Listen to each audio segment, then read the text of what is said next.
Welcome to the Complete Street Commission's December 13th regular commission meeting. This is a hybrid meeting with commission members, city staff, and members of the public participating in accordance with public health guidelines. I would like to introduce Complete Streets Commission members and city staff present. I'm Chair Jackie Sebrian. Commissioners present include Brian Altman is expected to be here, but he is not here yet. He's late. Sally Cole, Lisbeth King, Christopher Coleman, and Ross Silverstein. Commissioners absent include Katie Burns. City staff present include Matthew Huey and Hugh Louch. Matthew, could you please provide instructions to the commission and members of the public on how the meeting will proceed? Yes, and thank you, Chair Sebrian and members of the Complete Streets Commission. Welcome everyone to the December 13th Complete Streets Commission meeting, and thank you for attending.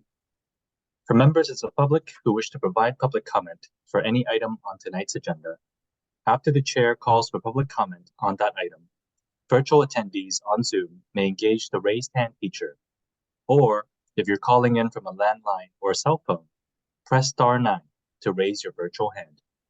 If you are participating in person, please wait for the chair to call your name. You can then step up to the podium to make your comment. That concludes the instructions, and I return the meeting to the chair. Thank you. Thank you, Matthew. Under reports and announcements, city staff and commission members may communicate general information of interest regarding matters within the jurisdiction of the commission. No commission discussion or action can occur on any of the presented items. Hugh, do you have reports and announcements for us? Thank you, Chair. Yes,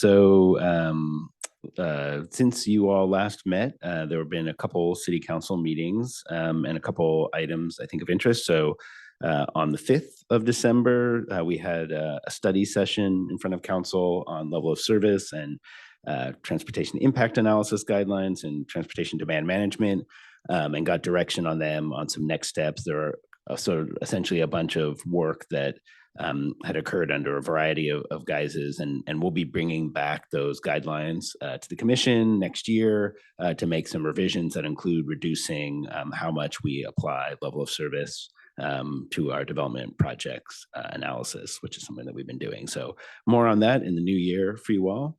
And then last night was the last council meeting of the year.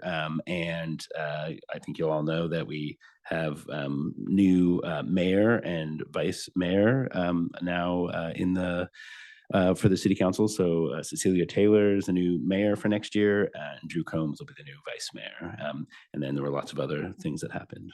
So those are my announcements. Thank you. Under public comment, members of the public may address the Complete Streets Commission on any subject not listed on the agenda. Each speaker may address the commission once under public comment for a limit of 3 minutes. You are not required to provide your name or city of residence, but it is helpful. The commission cannot act on items not listed on the agenda, and therefore the commission cannot respond to non-agenda issues brought up under public comment other than to provide general information.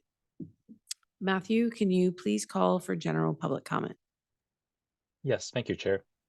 For virtual attendees who wish to provide public comment, you may engage the raise hand feature, or if you're calling in from a landline or a cell phone, press *9 to raise your virtual hand. If you are participating in person, please wait for the chair to call your name. You can then step up to the podium to make your comment. Seeing no virtually raised hands, I return the meeting to the chair. Thank you. Thank you, Matthew. Under regular business, the commission considers recommendations from city staff on policy matters or administrative actions that require commission approval. The first regular business item tonight is to accept the Complete Streets Commission minutes for November 8th, 2023. Any clarification from the commission before I take public comment?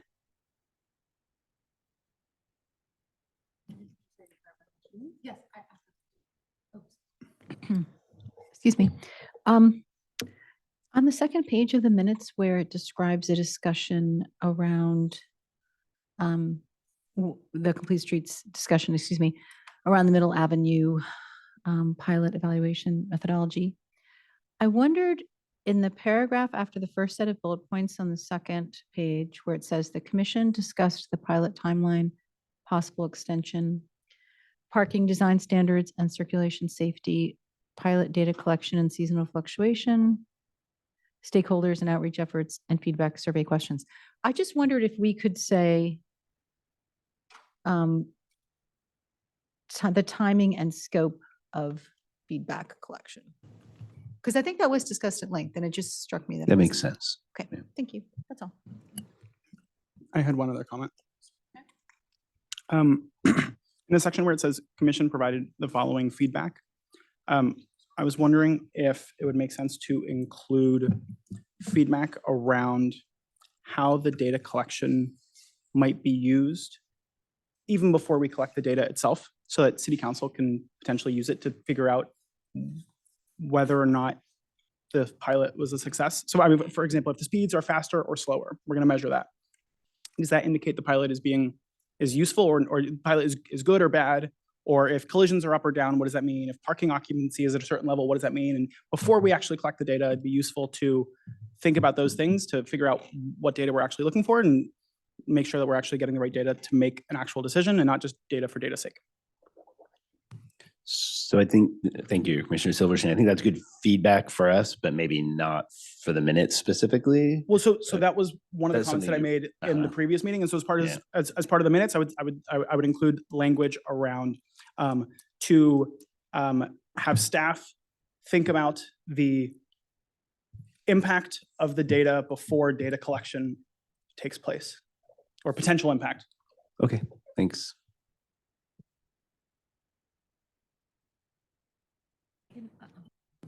I can make a motion to approve the minutes with those revisions.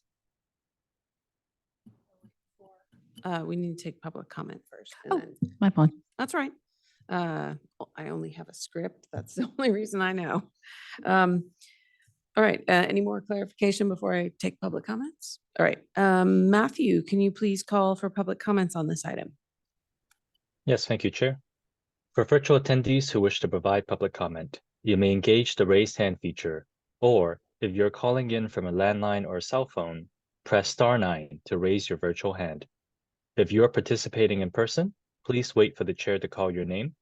You can then step up to the podium to make your comment. Seeing no virtually raised hands, I return the meeting to the chair. Thank you. I'm going to do this at the appropriate time. I would like to make a motion to approve the minutes, including the two revisions, one proposed by me and one proposed by Commissioner Silverstein. Okay, we have a second? I'll second. All right, all in favor? Or actually, Hugh, is that you? Or I guess that's me. Sorry. You can do it though. No, you don't need me to do it. Yeah, so I guess all in favor? Any opposed, Brian? Brian, are you Okay, minutes? and the That's motion carries unanimously. Thank you. Wait, I think Elizabeth didn't vote. She's an abstain because she wasn't here. You're gonna abstain. Sorry. Very well.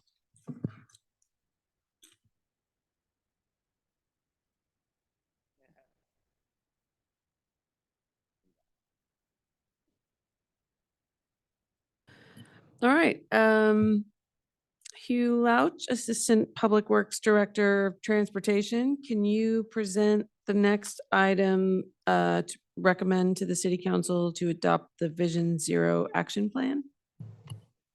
Yeah, thank you, Chair. I am happy to do so. Let me start a little screen share here. Okay. Hopefully you're all seeing my screen with a short presentation. Also joined today by Dana Weissman from Fair and Peers, who's our consultant project manager for this project. Let's see. As you all know, we've been working on the Vision Zero action plan here for a little bit. We are now getting towards the conclusion of the plan, but certainly not the conclusion of the effort. It's something that, personally very excited to see get to this point, and very excited to bring it forward to you all for recommendation to be adopted. So we'll talk a little bit about what the plan is, what's in the document that was attached to the staff report, some background, and then also some information about the action plan and the next steps.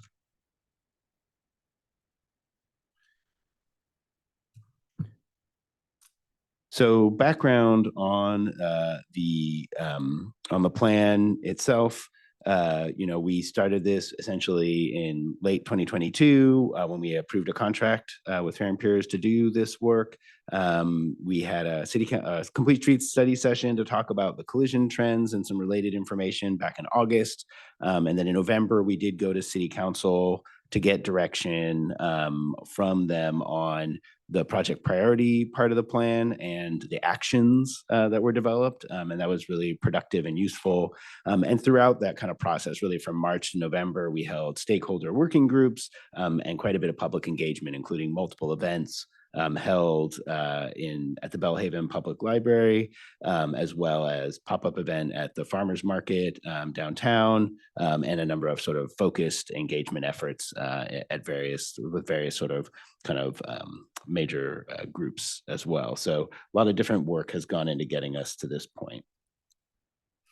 So what is Vision Zero? Obviously, we have, as we've talked about before, a general plan policy about eliminating traffic fatalities and reducing other collisions. Vision Zero is really focused on eliminating traffic fatalities and serious injuries, and you'll see in the plan it's really focused on those.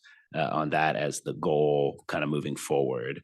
The plan itself reviews the data and information that we have on collisions, develops safety strategies, which we talked about. That was at our last study session. And then the kind of two probably key products or deliverables out of this work are the specific safety projects that will come out of this, and then the actions that we'll do as an organization or as a set of organizations in Menlo Park to advance safety.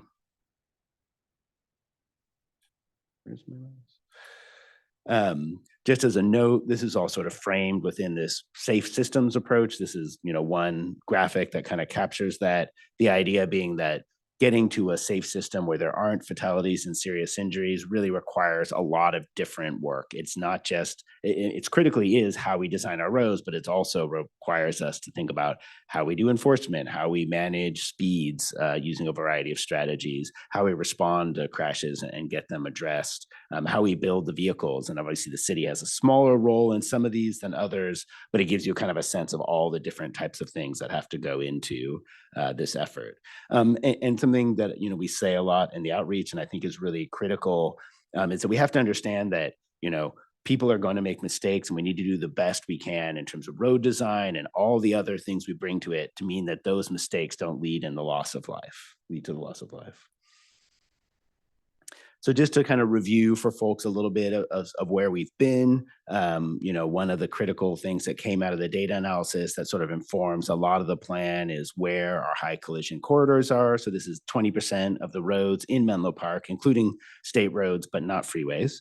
And on those roads, we have 93% of our fatalities and serious injuries. So a huge portion of those that really kind of concentrates some areas where we know we need to do some work. And coming out of that, what we started to do was really to identify where are our sort of highest priority projects.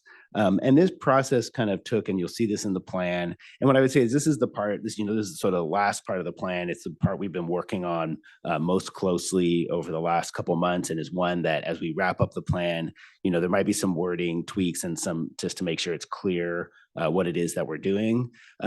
We really wanted this plan to come out with just a small number of really high priority efforts that would emerge from it. So one effort that was really clear as we compared that high collision network to our existing work delivering transportation projects is that we have a lot of projects that are addressing critical safety needs. And while there are other areas that obviously need them, in terms of delivering projects, we need to deliver those projects to help free up capacity then to deliver other future projects to address safety.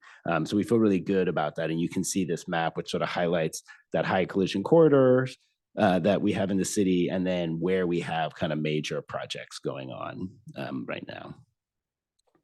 And then we also identified that while those major projects are going on, the capacity that the city has is really to start to think about issues that maybe are not included in the TMP. And those would be sort of more smaller scale projects or projects that are more operation in nature or don't really, didn't really meet what we were trying to achieve when we did the TMP. And there's sort of three major themes that emerged. So one was this issue of the concentration of collisions on what we call side street stops, right? Where only one street stops and the main street doesn't have a stop sign. And there we have a lot of crossing collisions. And so we wanted to focus on that. We also saw that we had a lot of collisions of a particular type at our signalized intersections. And so we wanted to focus on that. And then the last sort of priority project then was the parts of the local network. So essentially what you don't see on this map, all the roads that don't make up the sort of more major roads that are these kind of high collision corridors. And especially kind of focusing on reconfiguring our NTMP program to address places where we have higher speeds, where we have more cut through traffic. So those are the kind of three major priorities that emerged out of this work. And then within each of those are each huge potential efforts by themselves, right? Because we're talking about a lot of locations. Just those side street stop intersections is about 1,000 of those in the city. So we're not going to go out and address 1,000 intersections next year. And what we wanted to do was start to prioritize where we look at those needs. And this is the piece I think we're in the midst of refining a little bit. And so I'm going to present it to you tonight a way where I think we want it to end up. Which is to say that there's kind of three major items that we want to, or factors we want to use to do that prioritization. So when we're thinking about where do we work first, where do we work next, and then, what comes later down the line. And those are obviously where there are collisions today. And we have a couple ways of looking at that. Where speeds are high, and that's whether or not not where the speed limits are high, but where actual observed speed is high, whether or not the speed limit is high. And then where there's the kind of presence of vulnerable road users. And that includes a number of factors, but where their seniors are likely to locate, where school children are likely to locate. Transit users is another thing that's come up that we want to make sure we capture. And then people who are in vulnerable communities or in historically underserved communities. And so kind of looking at those three major factors, we can then start to prioritize which locations we work at. And then there's this fourth factor, and that factor again is really for those kind of NTMP projects, which is like where do local streets have traffic that's really meant for major streets. And so, we call that cut through traffic. So these are maps, and these are, there will be some formatting cleanup of the plan that you saw in your attachment, but just to start to give you a sense of what this is telling you. On the left, you have the map of those 1,000 side street stop intersections. And you can see based on color, where we have more collisions. So the purple ones are where we have a kind of a bigger collision history. The green ones are on the high collision network, and then the sort of brownish tan ones are other locations. And then within that, where do we have more of those kind of other challenges, whether it's speeds or kind of the presence of vulnerable road users, right? So if they're darker of a particular color, that means there's more of those. And if they're lighter, that means there are fewer. And so this needs a little bit of cleanup, but hopefully you get the sense that what we're trying to get at here is a set of kind of tiered priorities that we'll work through. So those dark purple ones, are ones that we want to really focus on right away, and then we'll work our way down through that priority. And because there are a lot of different things going on, this also provides us a bit of a flexible framework where we can say and look at like a particular set of issues and see where it's kind of common across a bunch of locations and maybe could be grouped or addressed together as well. Can I ask a clarifying question while we're still on this page? I'm almost done. So why don't we come back? Yeah. And then just on the right, you have our signalized intersections with the same basic idea.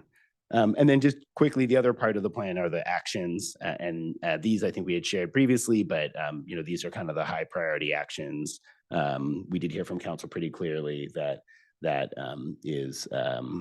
they were supportive of these actions, and certainly we welcome feedback on the specific ones identified, and then the longer list that's also in the plan.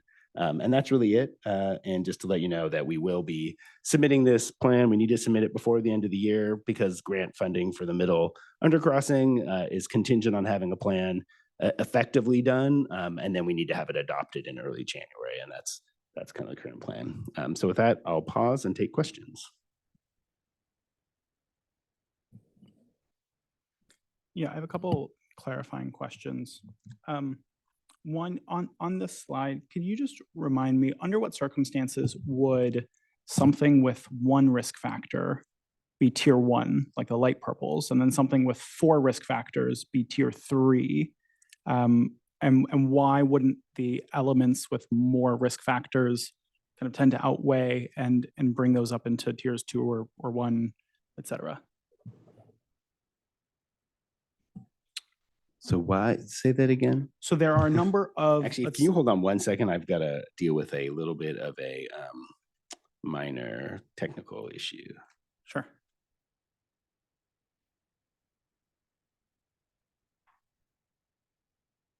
Give me 1 sec.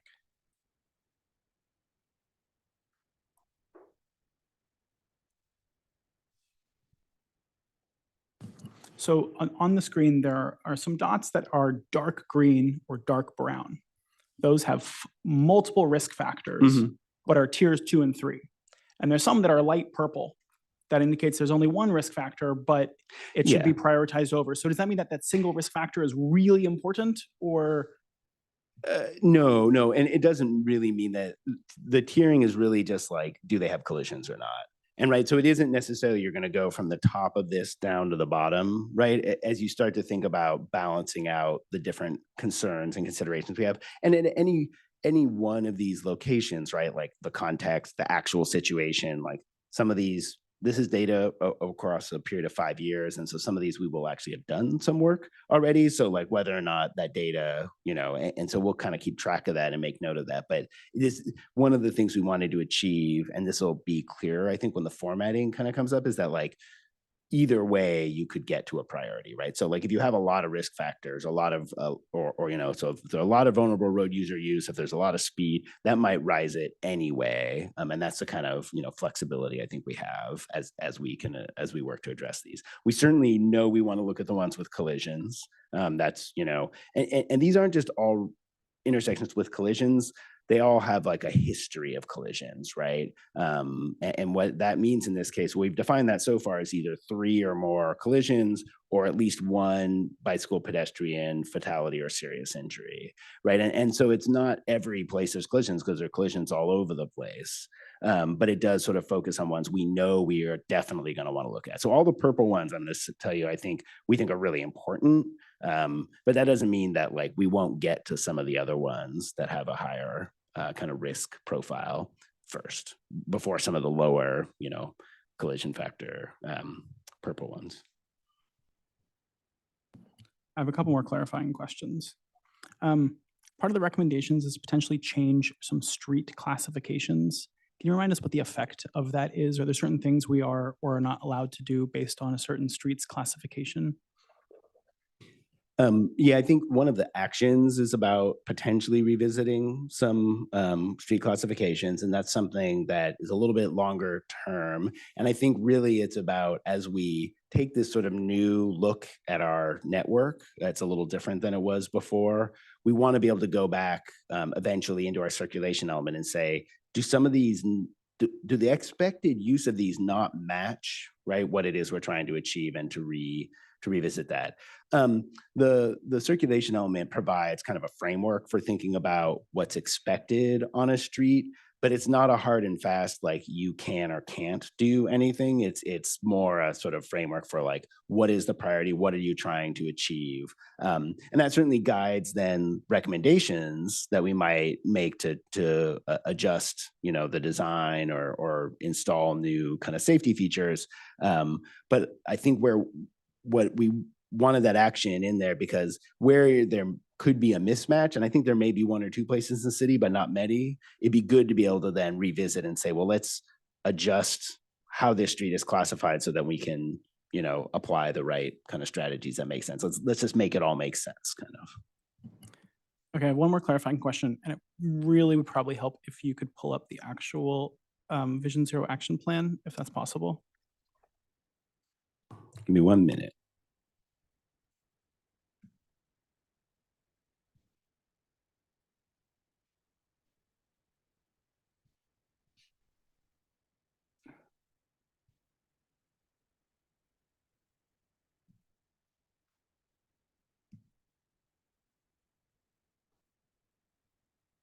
Is there a particular? Page Page. 25, talking about the where collisions occur based on the character of the street.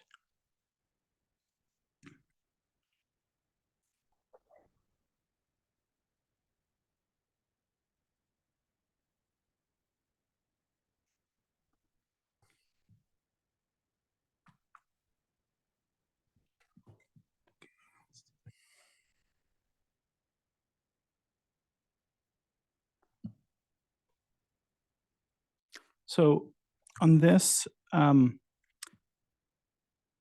we talk about where the collisions all occur, there are three different categories of streets. There's the state-owned roadways, there's the circulatory roadways, and then local serving roadways. And in this and the next couple pages that include all of these statistics, it has the percentage of all roadway miles. And if you add all of those up, it adds up to 99%. So, we have full coverage in terms of those roadways. But when you add the percentage of collisions, we are at well over 100%. We have so many collisions. But that's So these roadways intersect. And so a collision would be assigned a to both. collision both will of be them? assigned to multiple areas. Okay, thank you. Hugh, I was wondering if you could bring up the heat map that showed where the collisions, where the Vision Zero objectives are shown, like reduce fatalities and serious injuries, just the heat map. There's a heat map in that plan. Whatever page it was. You know what I'm referring to? No, the heat map. It's page, Is that the heat map? Yeah. it's page 37 of Page the 37. action plan.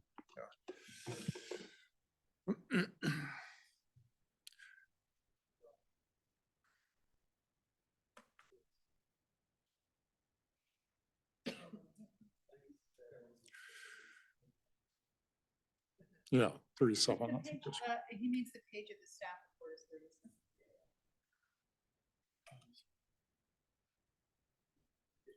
This is the one that's the heat map, yeah. downtown.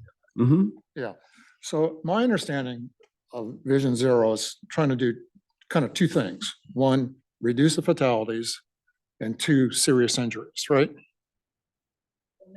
That's the objective. Vision Right. Zero, yeah. Yeah. The objective of this plan, as we've laid it out, is to eliminate serious injuries and fatalities. Yeah, Yeah. those two things. So the heat map shows that that most of the stuff happens on El Camino. And then if the larger heat map also showed 84. So then my question is, if you just look at that just from a kind of a Pareto point of view, 80% of the stuff is concentrated. What can we do to address those specific issues quickly, very quickly? Because when I look at the projects that came from the TMP, they don't seem to address specifically El Camino. Is it that we can't address El Camino because it's a state? Or Yeah. you follow my, I follow your question. Yeah, thanks, Commissioner Altman. So two things. One, this is obviously just a map of downtown, and while there are, I agree, El Camino is probably one of the most challenging roads. There certainly are others that are well, challenging. there's two or three others. Yeah. On the larger heat map, it showed it the 2 or 3 zones. Yeah, yeah, so there are a Just number of look at it locations. quickly. However, 80% of it's right there. let's take as given that El Camino is a challenge, and it's something we agree with. So we do have an active project looking at improving some of the crossings of El Camino to try to make them a little bit safer.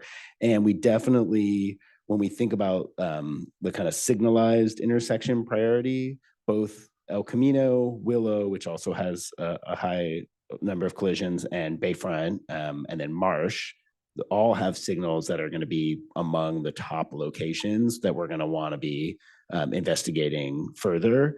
And they are more challenging because they're state roads. So it's definitely less, the idea that like we can just go do something is not the case because we need to get approvals from Caltrans as we try to do that work. However, they are very open to doing that work, and we do try to partner with them. So we are doing various things like Caltrans is out putting in high visibility crosswalks at all their locations. There are they're putting in leading pedestrian intervals at all their signalized, all their signals. So there are things that are actually happening right now. And what we want to do as a city is from here, we're kind of into the implementation part, is to say, okay, we know we have these high priority ones, right? And they show up in that sort of priority list. Now, what's the package of things we try to do at all of them, like in a sort of systematic way? And so we have a little bit more work from here to work out the exact set of things. And then we have to look at each intersection and see, well, which of those things can we do? Which of those things don't even work and stuff like that. But yeah, definitely agree with you. High priority. That's why it's one of the project priorities. Yeah, I'm just thinking from a community member and just clarity, right? It says, well, if I look at the thing, I go, well, there's where all the accidents are. In your list of projects, how is that represented? There's the 5 or 6 projects that came out of the TMP didn't look like they were lined up with what that heat map showed. Yeah, and keep in mind the TMP projects are not the list of projects. That's like the TMP projects is really like we are doing those. We're not gonna, if we were to do a different major project, we'd have to stop doing one of the TMP projects. The El Camino stuff really shows up in that sort of signalized intersection priority, and that's why it's a priority. I'm just looking for the clarity. Can I ask a follow-up clarifying question? So I'm not sure, and Commissioner Allman, I'm not sure I understand, and I don't want there to be any confusion with the public. When you say 80% about El Camino, so I don't think that 80% of fatal or serious injury collisions occur only on El Camino. Yeah, definitely not. What I would say, I know what you're saying is visually, the 3 zones. visually it looks like that. So what I can say is that if you look at all signalized intersections in the city, it's like 5% of all intersections and 40% of all collisions or fatal and serious injury collisions. So it's big, but it's not 80%. But I'm less concerned about the exact percentage. I think Commissioner Allman's point is very correct, which is that this is a huge problem. Where does it show up? It shows up, I would say, one, we are doing some work now, and that's what's in that TMP map, but also it shows up really in that signalized intersection priority. Yeah. That's why it's a priority. It's for places like El Camino and Willow and Bayfront. And like I say, we still need to take that to the next level of implementation, but this plan was never going to give us like, do this at this intersection. It's going to give us sort of a set of tools that we can apply, and then we have to apply them and help us prioritize where we apply them.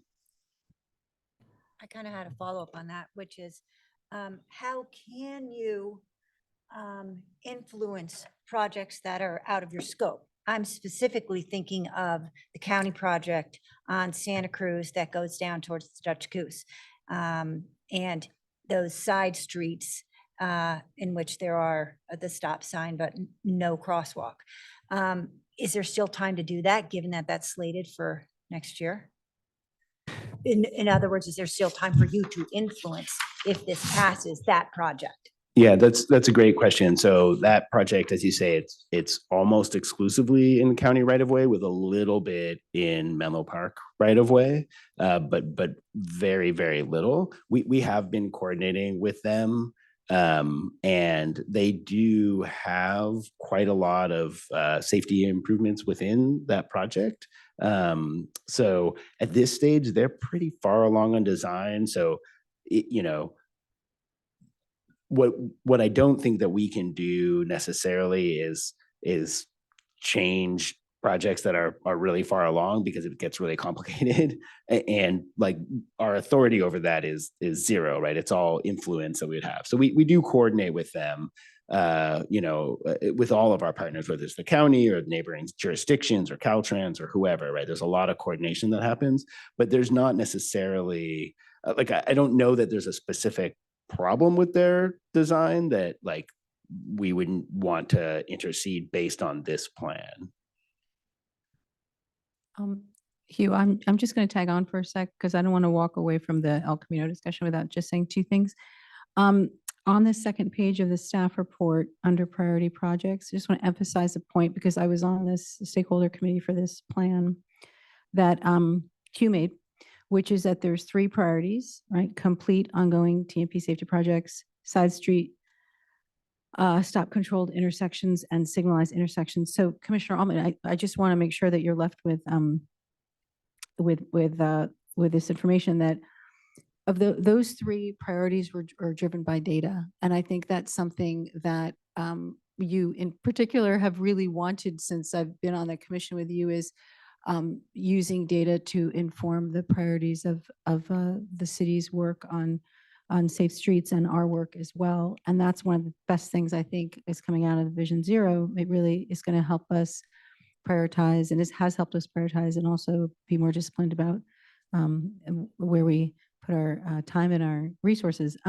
So El Camino, for example, is covered by 2 of those priorities. The first one, where it says complete ongoing TMP safety projects. And Hugh, correct me if I'm wrong here, but my understanding is that the first priority is really like addressing the high collision corridors.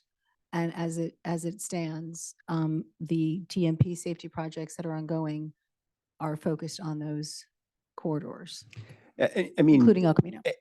just to be, thank you for that, Vice Chair Cole. So to be clear, the TMP projects are certainly addressing issues on the high collision corridors. The other projects are also addressing issues on the high That's collision. correct. Right. So it's like all of these things are They're overlapping. now there are parts of it where they will be addressing also off those high collision corridors where we have That's maybe correct. not a concentration of collisions, but we have a pattern that spans. And that's one of the key things that we want to achieve with a plan like this, right? Is to not just be looking at, where we have collisions, which is super important. And obviously we do want to look at that, but it's not just that, it's also certain types of intersections have certain types of collisions, and what can we do to address those collisions, and generally in a lower cost way, because maybe any one area, any one location isn't necessarily have a huge problem, but collectively we see that certain types of things happen and we want to address those. Yeah. So, and the side street ones are a perfect example because those are locations where one way doesn't have a stop. And so people crossing have greater exposure and challenges. And so doing things like small medians or, better crosswalks or, RFBs or other things that we do enables us to produce a safer outcome, right? And I went from sort of very low to very high, not very high, but higher cost there, right? So, we wouldn't necessarily do all those things, but there's some lower cost things we can do to sort of, get ahead of the collisions, which is one of the things we're trying to do, not just sort of chase where there are problems, which of course we need to do, but also to get ahead of places that maybe aren't a problem or don't have a regular occurrence of a problem. Yeah, I'm just thinking of ways to accelerate it, because I think the goal is a great goal. And just kind of, what can we do to, is there anything that we can do to help accelerate, the reduction of, fatal injuries and, serious injuries? Is there, can we accelerate it somehow? And when I just look at the distribution of fatal collision, fatalities and serious collisions, it looks like they cluster to me. Yeah. And is Yeah. that cluster represented in the plan in a clear way where someone's new to it can see that connection easily? That's what I'm trying to Yeah. get to. Yeah. So I think the only thing I want to say in support of the answer was that the 3 priorities, because of the nature of El Camino, all attack problems in El Camino. But I know what you're saying about acceleration timeline is the other comment you're making. Yeah. Just to be clear, we debated different ways to present this. I wouldn't, we have so many, El Camino is a problem, but it's really not the only area that's a problem. And so starting to pick out a specific location and starting, to turn that into essentially a larger project of its own, which El Camino could quickly become, it does mean a trade-off somewhere. And so it's this balance between doing major projects and doing a lot of small projects, right? And we're trying to do both, right? We're trying to walk and chew gum at the same time. And so that is what the plan is trying to do, is trying to more quickly get to like, what is the easy stuff we can do quickly, and we can do it at the locations that are most in need. And then we can be coming back. This isn't like what we're gonna do the next year or 2 years or 5 years. Honestly, it's like a framework that we carry forward and keep applying. Hey, Hugh, I had a quick question. Are you through? I love the near-term actions. Oh, And I had a question about the post-crash. The post-crash care, is there a framework, a protocol on how these different agencies might work together? Just kind of what were you guys bantering back and forth with about how that might work in a very expedited manner?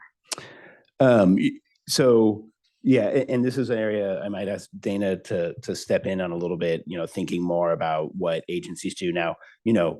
Post-crash care is not, the city has a very small role in that. That tends to be either the fire department or public health and folks like that. And so mostly, I think from our perspective, what it's about is about coordination, right? And it's about making sure we have information coming out of that then we can use, right? And so most of the actions that you see in there are then oriented around how do we make sure we're getting better information. And honestly, we do, like, collectively as a city, get really good information.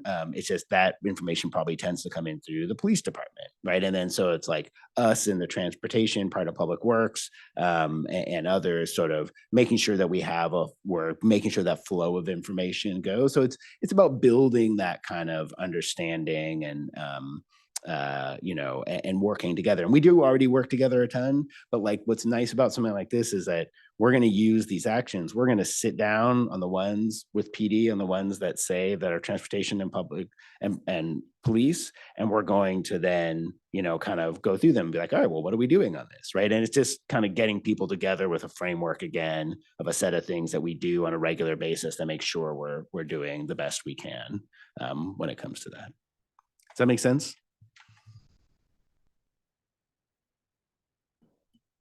Does anybody else have any more clarifying questions before we take public comment? Okay. Matthew, can you please call for public comments on this item? Yes, thank you, Chair. For virtual attendees who wish to provide public comment, you may engage the raised hand feature, or if you're calling in from a landline or cell phone, press *9 to raise your virtual hand. If you are participating in person, please wait for the chair to call your name. You can then step up to the podium to make your comment. Seeing no virtually raised hands, I return the meeting to the chair. Thank you. Thank you, Matthew. All right. Any more comments? Hello. I didn't have any clarifying questions, but I do have a few comments. Hugh, I was just wondering, on the page 2 where you're talking about the different priority projects, I mean, it's just my 2 cents, but I would stress in that text and certainly with City Council, just that the prioritization is informed by data. I think that's really what's quite new here and really impressive, and all the work that you and the consultant put into collecting the data, I think is just important. It's a different way of doing things. It's a different approach, and that's one comment. The other comment was in this 4th bullet point around the slow streets updated NTMP process. I know that in the course of the discussions that we had about Vision Zero, we talked a lot about systemic solutions, and I thought that was also indicative of a new approach that was efficient and focused. And I would suggest referring to the systemic approach in that discussion there and with the city council. And then the only other thing I wanted to comment upon, excuse me. Yes. So in table 1 on page 3, recommended near-term actions, I don't know if I'm not seeing it, but when I looked at the list of the near-term actions, and I know that maybe I'm over-optimistic sometimes about how many things can get done within 1 year, but I felt I almost wanted there to be a more programmatic element, maybe another bullet point where you just restate or in summary that, immediate prioritization or, the program work around developing safe streets in the coming year will be driven by the 3 priorities, et cetera, because without the mention that, the work going forward will be focused on these priorities in this near-term table, I kind of was like, wait, so we're going to develop youth leadership, and we're going to hire a Vision Zero coordinator, but I kind of wanted one bullet point in there about the programs. So that would be my 2 cents there. The last thing I just wanted to mention about youth leadership is that I think this differs depending on the age.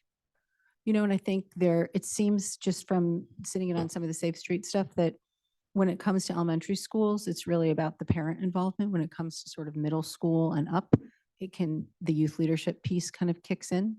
So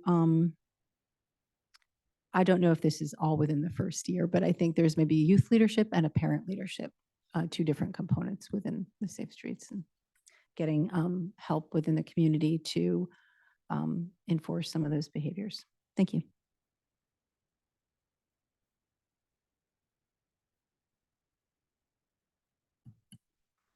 Okay. A couple pieces of feedback. Menlo Park's current speed limit policy is to set our speed limit based on the 85th percentile of current speeds of roadway users. And part of the Vision Zero action plan is to curb speeding. In the policies and programs section, I'm wondering if it makes sense for us to recommend as part of this action plan to change the way that we set speed limits in the first place. Yeah, thanks, Commissioner Silverstein. To be clear, Menlo Park doesn't have a policy on setting speed limits. There's state law that we follow on setting speed limits. So it's not that we can change our policy and change how we set speed limits. However, there are actions in this plan about sort of a speed management effort, and there are, some of this has come up recently, but there are new opportunities for us to adjust how we set speed limits. One of those opportunities that comes online essentially next year allows us to look at our high collision corridors and change how we set speed limits. And it also can't be more than 20% of roads. Fortunately for us, we can use that as a framework and a tool to help lower speed limits on some of these streets that are higher speed. So we are definitely working on that as best we can within the framework, but it's not a policy from the city. It's just the law that we follow. Yeah, sorry, I thought the law only applied to Caltrans owned roadways. I didn't realize it was everything. Okay, the next thing is one of the proposals is to design 15-mile-per-hour school zones. I don't know what one of these school zones might look like, but if it is simply just a time-based speed limit and doesn't actually change the design of the street themselves around schools, then I don't think they will have the intended effect. So that's yeah, very much the intent of that is about the design of the street to match trying to get reduced speeds near school zones. Awesome. Next thing is I'm unconvinced on the enforcement portion of the action plan. I've heard that our police capacity is limited, and I'm not convinced that higher enforcement of traffic violations will occur, and even if it does, that it will successfully discourage those violations in the first place. And I just haven't seen enforcement being a significant part of the solution with some of these things. That's just kind of a general comment. And then the last thing I wanted to say is, I am in general very supportive of Vision Zero and the action plan, and I'm excited to see all of these improvements, but, and there is a but, while it might be obvious, I want to explicitly point out that all of these deaths and serious injuries that we're referring to occur because of vehicles. And the Vision Zero action plan, while attempting to eliminate all of these collisions, all of these injuries, doesn't talk at all about attempting to reduce our city's current reliance on motor vehicles and changing our transportation mode share. It does not encourage us to explore improving our public transportation system. It does not once indicate that we should figure out ways to get more people to either take buses or walk or bike. And again, putting it into an action plan isn't necessarily going to make things happen, but I would hope that at least like our primary document for exploring solutions to all of these injuries and fatalities, one of these solutions should be to figure out how we can reduce our own reliance on cars within town, within our broader community. And I would hope that we can put in something there as, to be part of the solution in terms of this action plan.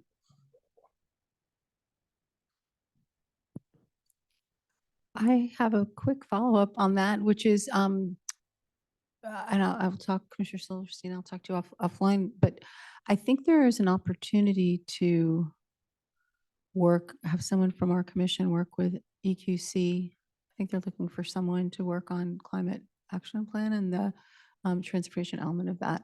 I'm not saying that there shouldn't be a mention of what you said in here, but I think this was so focused on safety, but I understand you're talking about the origin of the crashes, which I think is meaningful. So I just want to say that there's potentially like a second lane there that deserves the same, kind of focus. So I'm happy to follow up afterward. I just also had one more, if I'm not interrupting anyone else. I forgot to say that, so the collection of data, I'm going to guess it takes a lot of time and resources. And I just don't know much about getting grants, but I wonder if the city should even apply for a grant or within a grant, ask for resources to fund the collection of data. Because I think what was so powerful about this was the data collection. And I would assume that it would be useful to have it ongoing. And so many of the projects we talk about, whether it's Middle Avenue or whatever, involve data collection. And I'm sure that's a lot of work. I wanted to mention that as well. Oh, and also Commissioner Silverstein said something about enforcement.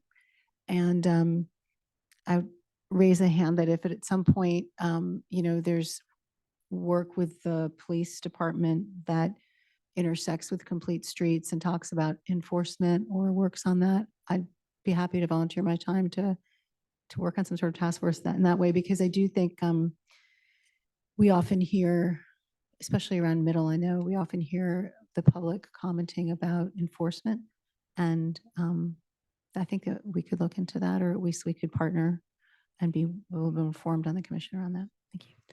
Yeah, maybe through the chair, a couple just to provide a little bit of information and appreciate all of the thoughts. And it's always good for staff for us to hear these ideas. Just on that enforcement, I think most of what we're talking about in these sort of enforcement related actions are about how we use our enforcement resources and not necessarily about how much enforcement is needed, which is an important question and one that goes well beyond this plan. And you're right, Commissioner Silverstein, like they're currently is very, it's a challenged area.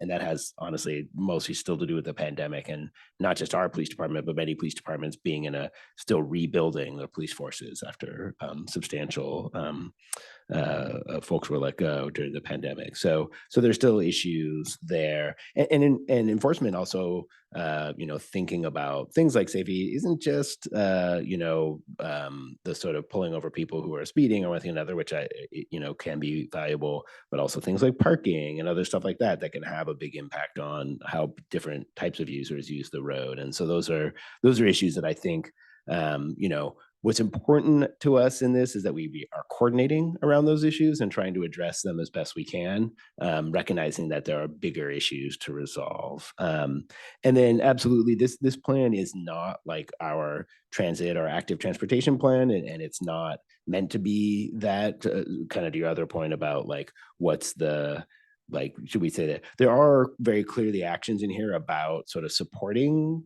those kinds of efforts and building out our active transportation networks to make them safer, because we do see that a lot of our collisions are people walking and biking and trying to address those. And so like there's a synergy there, but yeah, the plan itself, to take your point, maybe doesn't explicitly talk about reducing vehicle travel. And then and Commissioner Cole, you're right, there is one of the actions in the EQC action plan is to reduce VMT. And it's something that we've been coordinating with our sustainability folks who manage the EQC, which is the Environmental Quality Commission, sorry.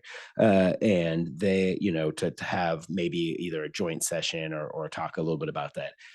It's very challenging for us as a city to have a meaningful impact on that. But what we do mostly is try to build alternatives, right? So if the objective is to reduce the amount that people are driving, they need to have alternatives. So to the extent that we're providing better bike networks, more complete pedestrian networks, you know, faster, better transit opportunities, that's how we get to reduce VMT. And whether that's our VMT or somebody else's, I don't think we really care so much as you know, trying to support that as best we can. So, but a good opportunity maybe to talk about that more at a future meeting and have a little bit of a joint conversation potentially.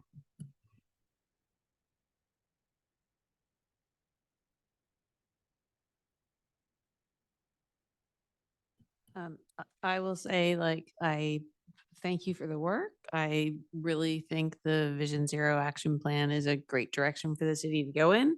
I like the targeting of the idea of enforcing behaviors that cause higher injury accidents. Like, I think that's and the sort of looking at common kinds of accidents across the city and figuring out how we can prevent them. And I am especially supportive, not that I think it's in there somewhere, like, but the idea that road design is kind of really the way out of it. And how we yeah. So I like appreciate the work and gonna Yeah, I'm behind it. I think there's a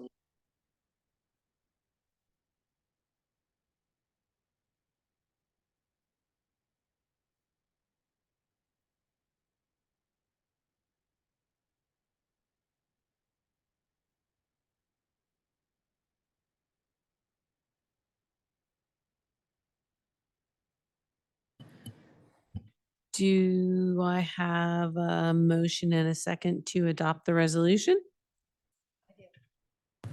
Just to be clear, no resolution, but yeah, Oh. we would appreciate a vote for recommending that city council adopt the plan. Yeah, Okay. but there isn't a resolution. Sorry, just a technicality. Oh, okay. Oh yeah, you can motion. We need a motion. Okay. Sorry, the only part we don't have is the resolution. Okay. I'll make the motion. Perfect. We can see all those in favor. Hooray. Sorry, so your hand was behind there, Brian. Thank you. Okay, great. So the motion carries unanimously. Thank you. Awesome. Thank you. Okay, under informational items, city staff provides an update on matters of importance to the commission.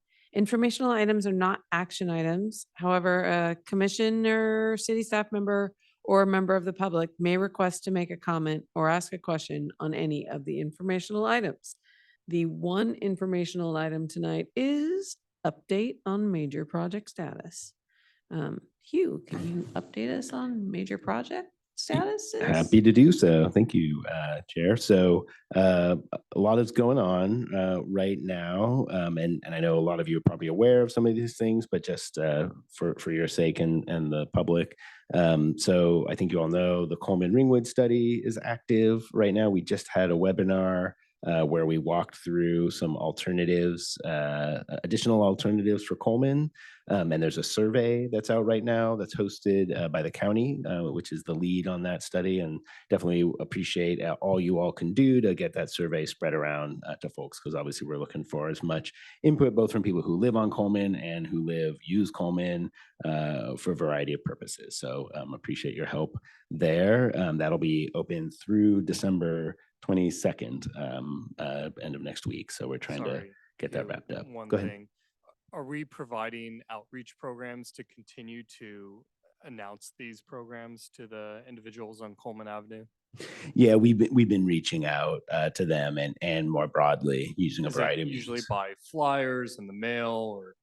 So for this one, we've done a variety of different methods. So, there's kind of social media, there's our regular kind of weekly newsletter. There have been postcards sent to folks a couple different times, maybe 3 different times. So yeah, a lot of different ways we're trying to reach them. We also have some community organizations that have been kind of mobilized to help reach some harder to reach folks, but it's challenging. A good thought to maybe push one more time.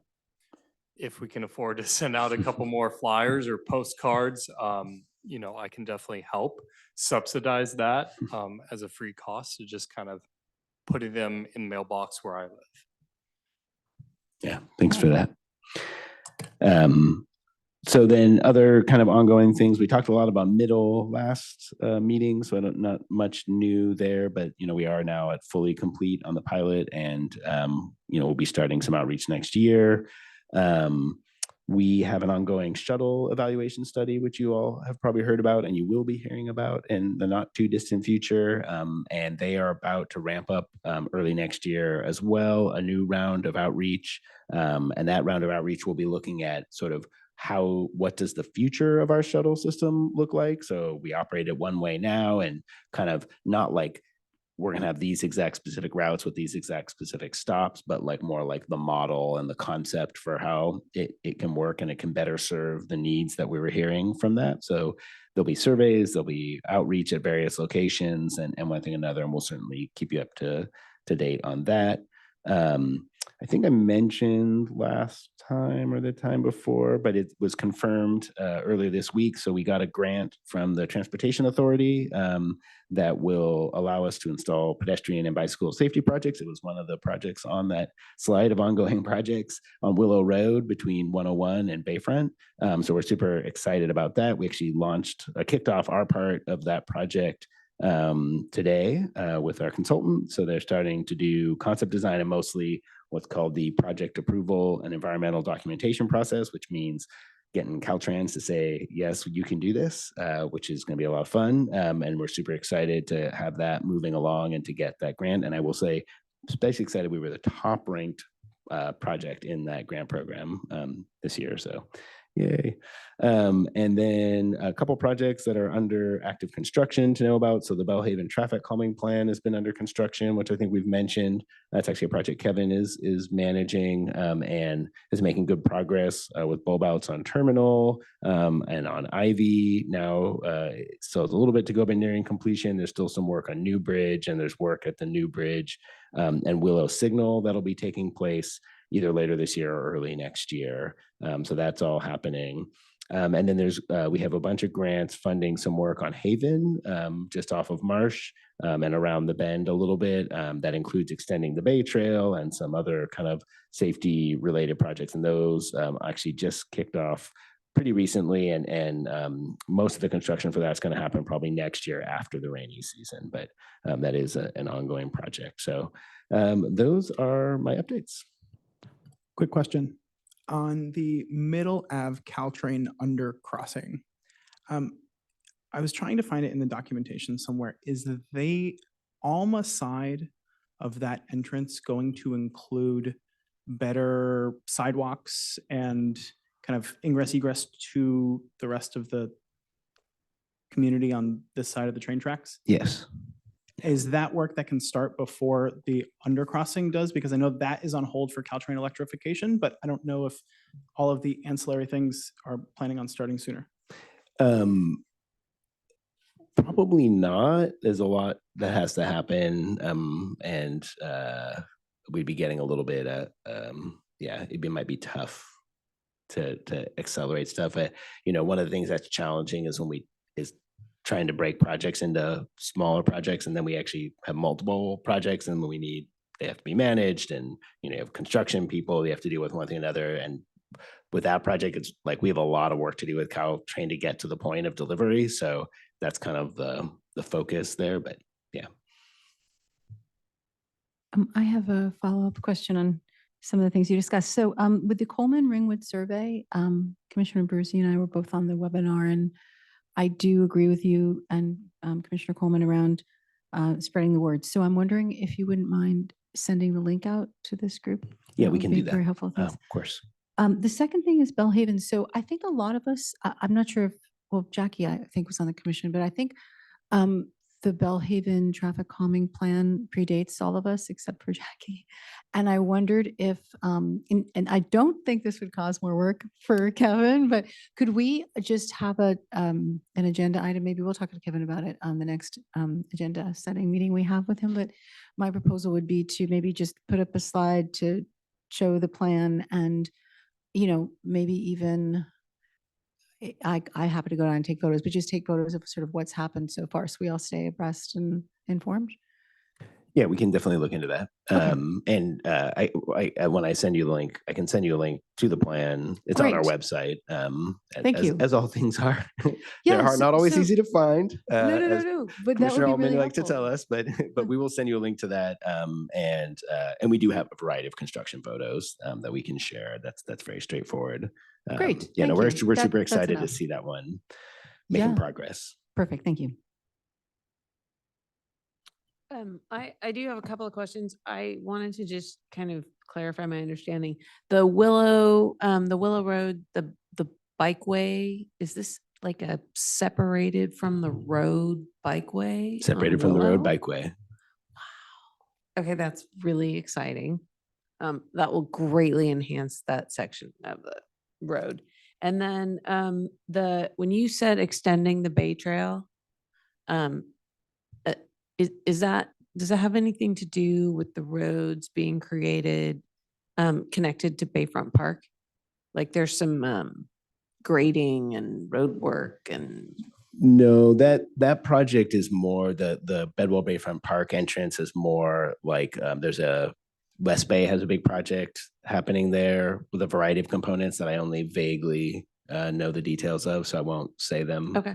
right now because I might be wrong. But there are a couple different things happening there. This is essentially on the other side of that, so the Bay Trail kind of lands right at that entrance right now, and then across that driveway and continuing sort of parallel to Haven to about the bend, there'll be that short extension. And then, ultimately there's a goal obviously to extend it longer term up to Redwood City, but that's also a little bit of a complicated stretch.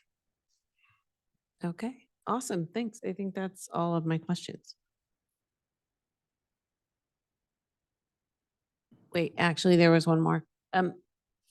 Can you remind me really, what are the Willow and New Bridge changes that we're Sure. making? Yeah, no, happy to do that. So the biggest one or the most impactful one from a safety standpoint is that we are adding a protected left turn phase for folks coming out of Bellhaven. Right now, if you're on New Bridge coming from East Palo Alto, there's a protected left, but there isn't one coming out of East Palo Alto, coming out of Bellhaven, and that has caused, that's something that we have been working on for a long time.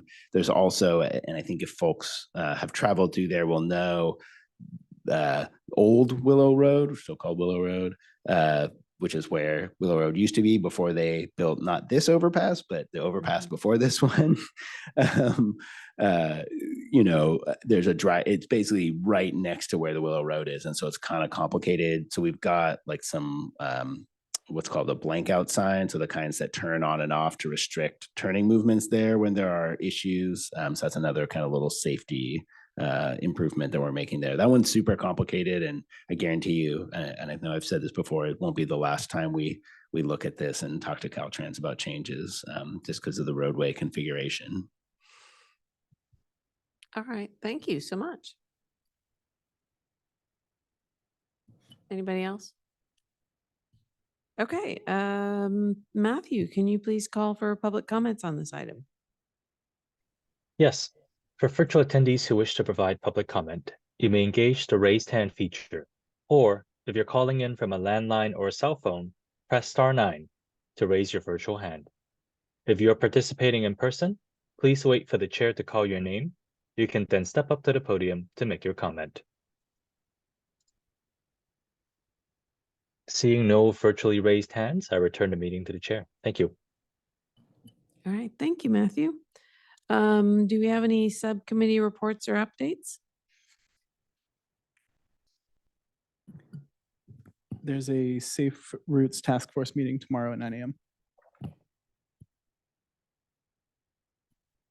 Thanks for the reminder. All right, well, if there are no more subcommittee reports or updates, then I am adjourning the meeting at 7:46. Wow.